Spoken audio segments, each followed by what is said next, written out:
Hello everyone! Kung bago pa lang kayo dito sa ating channel, mag-subscribe na kayo at i-hit ang notification bell para lagi kayong updated sa mga balitang napapanahon.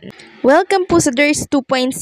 Andito ako at muling nagbabalik kasi ilang araw tayong walang upload, ano? So, na-miss nyo ba ako?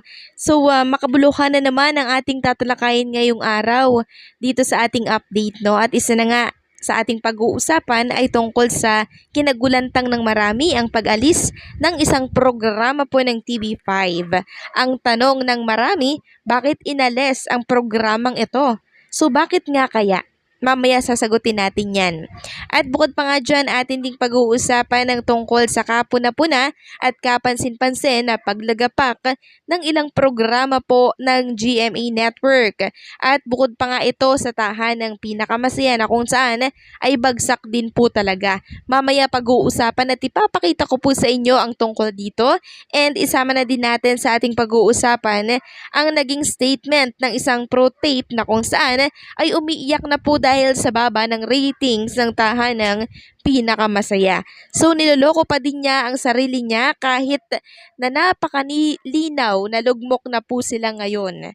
Sus mio, mamaya tatalakayin natin yan. Ibabahagi ko lang sa inyo itong kaganapan kay Atasha Mulak ngayong araw po ng Huwebes, February 1, 2024 na kung saan kaya pala wala siya sa Itbulaga kanina kasi may photoshoot pala siya. Ipapakita ko po sa inyo ang kanyang picture. So ayan, ilalagay ko sa mga screen po ninyo ngayon.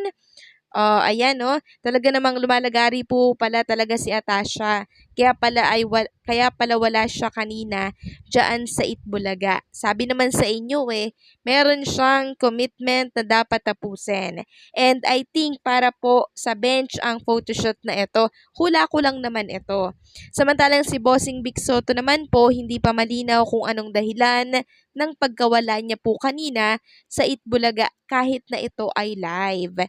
Samantalang narito naman ang statement ng isang pro tape defender na kung saan ay hindi matanggap ang pagkaligwak ng tape sa ratings ng Nutam.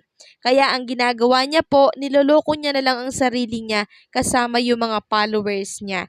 So ganito po ang sinabi niya. Mahaba ito pero konti lang syempre yung babasahin natin. Yung makabuluhan lang. Sabi niya, sino nga ba ang tunay na nangungunang noontime TV show sa ating bansa? Tahanang pinakamasaya daw marks its noontime TV dominance in the Philippines.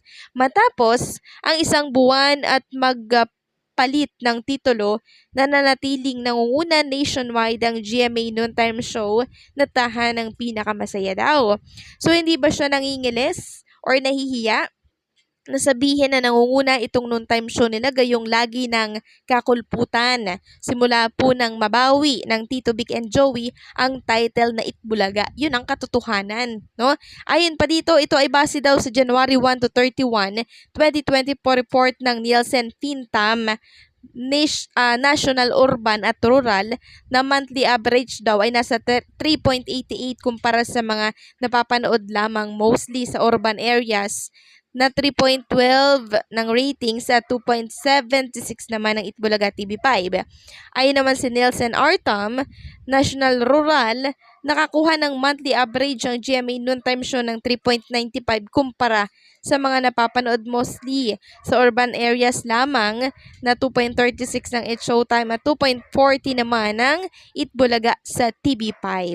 Hindi na daw basihan ang Nutam, sabi po ni Procnoy, dahil ayon sa pinakahuling datos nitong November 2023 daw ng parehong estatista, World Bank at Ratings Economics, ang population distribution sa bansa ay 53% rural o nasa mahigit 60 million katao kumpara sa 47 na urban o nasa 55 million katao lamang. So kung ano-ano na po ang pinasok ni Procnoy para lang masabi na siya at sila tahanang pinakamasaya ay nangunguna.